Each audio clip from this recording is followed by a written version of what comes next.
Le Centre Pompidou est un aspirateur, il aspire le public.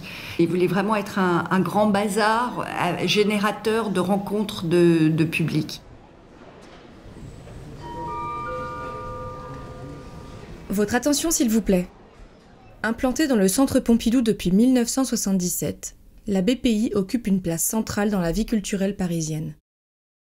Le 2 mars 2025, elle a fermé pour une durée de 5 ans, le temps de la rénovation du Centre Pompidou, et pendant ce temps, elle s'installe à Bercy.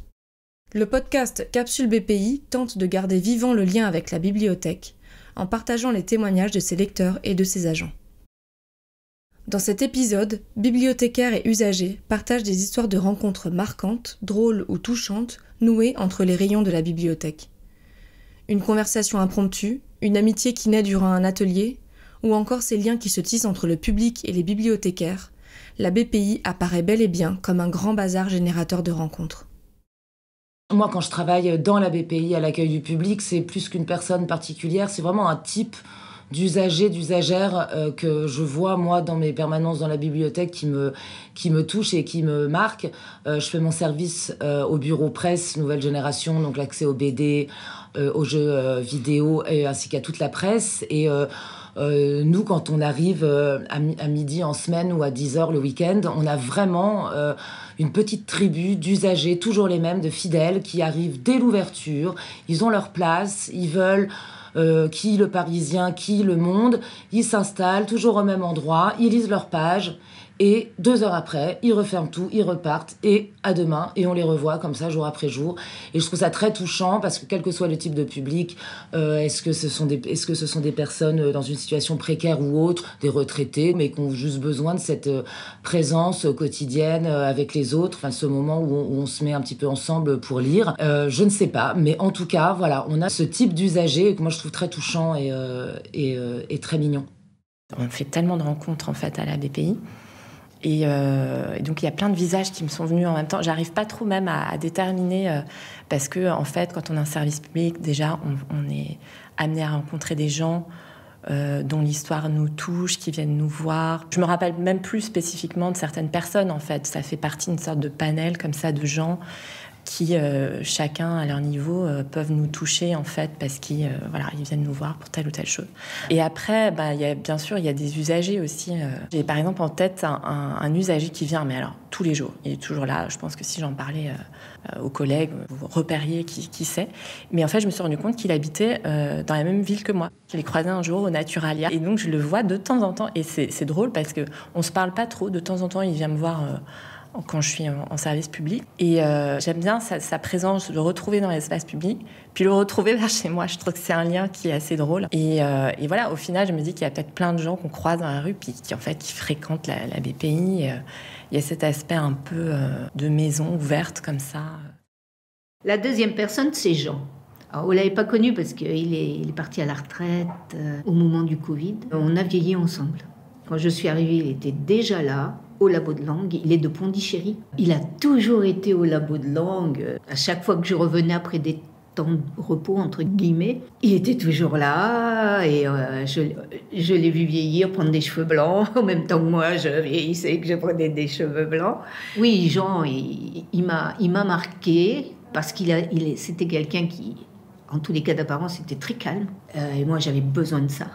Moi, je suis une pile. Ça paraît pas, mais je suis une pile. Et il y avait quelque chose que j'aimais beaucoup chez lui, du côté de son calme, etc.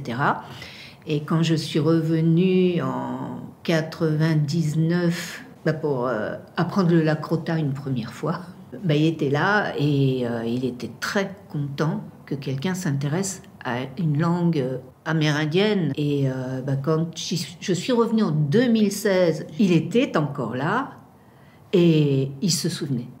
Et il m'a dit, mais oui, je me rappelle, vous veniez avec votre fille. Et effectivement, ma fille avait 7-8 ans. Elle a du sang iroquois. Et j'espérais qu'elle pourrait apprendre l'iroquois au labo de langue, mais il n'avait pas l'iroquois. Et elle a essayé le cherokee à la place. Et il était très content qu'on revienne travailler, quelqu'un revienne travailler sur... cette langue, mais sur les langues premières. Et ça a fait des émulations avec les gens du labo et même en fait de la bibliothèque, parce que comme tout le monde tourne, je suis devenue célèbre à l'insu de mon plein gré avec ça, quoi. Et après, effectivement, dans nos lecteurs, alors moi je pensais que Dan était yougoslave, Laurence dit qu'il est roumain, je ne sais pas.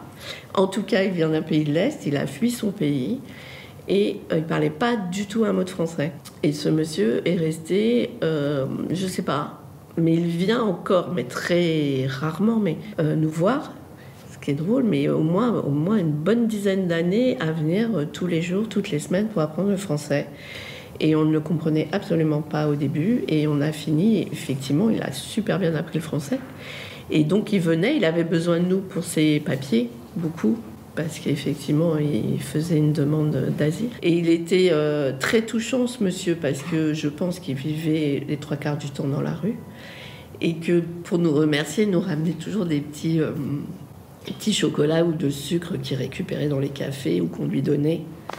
Et du coup, pour nous remercier, il avait toujours des petits gestes comme ça, des petits bonbons, des petits trucs qui nous ramenaient pour nous remercier. Et il était très, très chaleureux, très attachant.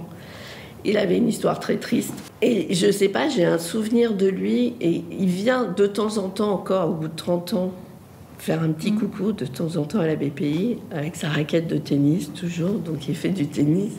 Et il ne nous a pas du tout oubliés. Dès qu'il vient, il s'arrête. Si on est derrière une banque d'accueil, tu vois, il vient, il te prend la main, il te lâche pas la main. Et il est, je sais pas, égal à lui-même. Tu sens qu'il est très ému, que la BPI lui a tout donné. Il a pu à nous remercier, mais il a toujours besoin, je sais pas comment dire, il a quelque chose de très émouvant, ce monsieur.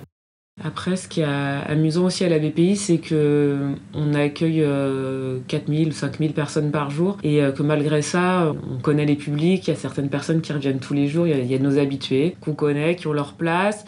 Il y en a qui viennent à toute la programmation culturelle, tous les événements, tous les films, toutes les conférences. Donc ça, c'est assez rigolo. Et puis, il y a certains usagers aussi qu'on a vu qui viennent pour apprendre le français et on a vraiment vu que la BPI leur avait servi. Enfin, il y a une évolution sur les années, on s'en rend compte. Ils viennent avec un projet, puis petit à petit ça s'affine et puis un jour on les voit plus, mais c'est peut-être parce qu'ils ont trouvé un travail ou qu'ils sont partis voyager ailleurs. Donc ça c'est amusant aussi de voir qu'on a contribué à ça à notre petite échelle.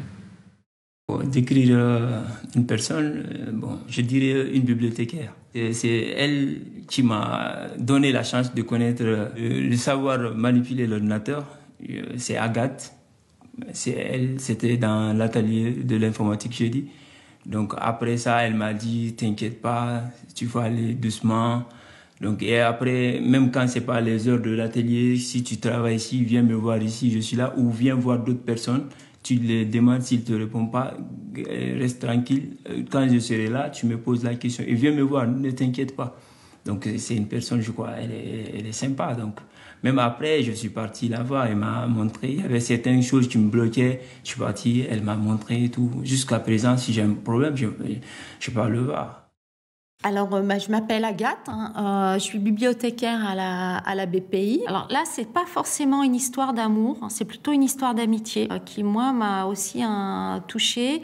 C'est l'histoire d'une jeune femme d'origine chinoise qui fréquente beaucoup la bibliothèque et à qui j'avais proposé en service public de fréquenter les ateliers FLE. Elle avait du mal un petit peu à rencontrer des gens ou à être en contact. Et je lui avais dit, vous n'avez rien à perdre à fréquenter les ateliers FLE, il se passe ça, ça et ça. Je dis, moi j'en fais quelques-uns, donc je peux vous expliquer. Donc il y a toujours la question de la confiance aussi qui est importante. Et puis, en fait, elle s'y est mise, quoi. Elle est allée dans ces fameux ateliers FLE. Et en fait, je l'ai revue il n'y a pas très longtemps. Et donc, elle est venue m'en parler. Elle est venue me raconter un petit peu ce qu'elle a vécu dans les ateliers FLE. Me donner un peu de nouvelles. Et en fait, elle m'a expliqué qu'elle est un peu triste parce que, en fait, son amie est repartie au Japon et que c'était une amie vraiment qui était devenue très, très proche pour elle, avec qui elle avait aussi voyagé dans Paris aller dans des endroits où elle n'osait pas aller seule, en fait. Et grâce à cette amie japonaise qu'elle avait rencontrée dans l'atelier FLE, elle avait pu, en fait, s'approprier la ville différemment. Et ce qui était intéressant, c'est qu'elle me disait, en fait, c'était une étudiante en littérature et cette jeune fille chinoise, elle venait du trading, du commerce. Et donc, pas du tout la même formation. Mais en fait, grâce à cet atelier FLE, elle avait pu découvrir, un autre rapport à la bibliothèque et se faire une amie très proche. Et tellement proche que là, maintenant, son amie a dû repartir au Japon. Mais elle est en train de la convaincre de revenir sur Paris pour continuer ses études de français parce qu'elle lui manque trop, quoi. J'ai rencontré des gens qui sont devenus des amis. Ouais. Ils étaient assis à côté de moi ou je les ai rencontrés à la cafétéria parce qu'on buvait un café entre deux livres, quoi, on va dire ça comme ça. Il y a même quelqu'un que j'ai rencontré lorsque j'avais une vingtaine d'années et on se connaît toujours. Il y a ce monsieur qui vient lire les romans à l'étage, que je vois à Effraction et dans les rencontres littéraires, et qui, quand on ne s'est pas vu depuis un moment, on se demande des nouvelles. T'es pas venu depuis un moment, parce qu'on se tutoie du coup. Et de fait, on s'interroge sur nos formes et surtout sur ce qu'on a lu. Et on se donne des conseils. On se dit, voilà, ici, à tel endroit, à l'étage, il y a ce livre et personne ne le prend, tu peux aller le prendre. Donc là, il y a une discussion. Parce qu'on se voit dans plusieurs endroits. Et ceux que je vois au club de lecture, on se voit à côté. On peut aller boire un verre, on peut... En juin, le club de lecture, on a fait, le jour de la fête de la musique, le soir, on a fait un pot entre nous. On croise beaucoup de personnes qu'on connaît par hasard. En fait, il y a tout Paris ici. Tout le monde vient le dimanche. Oui, voilà. On rencontre tous les jours trop de monde qu'on connaît. On rencontre beaucoup de monde à la BPI. C'est très très mondial, quoi.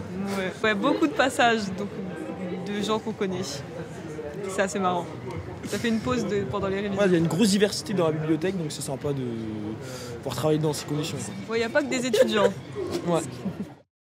Je crois que Beaubourg, c'est quand même aussi un lieu de rencontre. Moi, je me souviens que quand je suis arrivée, j'étais jeune, j'avais 18 ans. Je sortais vraiment de mon bassin minier, quoi. Je connaissais pas grand-chose à Paris et je crois que c'était l'ouverture sur le monde. Ça m'a permis de rencontrer des gens que j'aurais jamais rencontrés autrement, je crois. En tant que professionnelle, j'ai eu la chance de travailler avec des personnes que j'aurais jamais imaginé pouvoir rencontrer dans le cadre de mon travail. J'ai eu la chance de rencontrer des auteurs de BD comme Joe Sacco ou Émile Bravo, par exemple. Donc ça, c'était vraiment... ça laisse des souvenirs assez chouettes. J'ai pu retravailler avec l'autrice Nancy Houston aussi sur des projets. Donc voilà, on a cette chance aussi en tant que professionnel d'avoir des projets suffisamment importants pour rencontrer ce type de partenaires. C'est difficile parce qu'on fait tellement de belles rencontres à la BPI, tant par les collègues que par le public. Dernièrement, j'ai eu une très belle rencontre d'une bibliothécaire ukrainienne qui est arrivée au bureau d'information et l'Ukraine était en guerre, elle était de Kiev et on s'est parlé et en fait je ne sais pas pourquoi on était toutes les deux au bord des larmes. Elle m'a dit mais c'est marrant, il se passe quelque chose entre bibliothécaires. On se parlait en anglais, elle ne parlait pas français et comme s'il y avait un cordon invisible entre... on avait une même mission et même si elle venait de ce pays qui est en train de traverser un épisode très dur et il y avait... quelque chose qui se nouait par le métier. Donc c'est marrant parce que c'était pas un métier auquel je me prédestinais et je trouve que tous les jours je me dis que on a la chance malgré tout d'avoir un très très beau métier. Capsule BPI, c'est fini pour aujourd'hui. Merci à Agathe, Anne, Blandine, Camille, Cheikh Abdoul, Frédéric, Jean-Philippe, Julie, Maïta, Stéphanie et aux usagers rencontrés à la BPI qui ont accepté de témoigner. Ce podcast a été imaginé, enregistré et monté par Fanny Tapia au développement des publics, Julie Lavielle, chargée d'études en sociologie, et Marion Ribera à la communication. Mixage Renaud Guis et conception graphique Claire Mineur.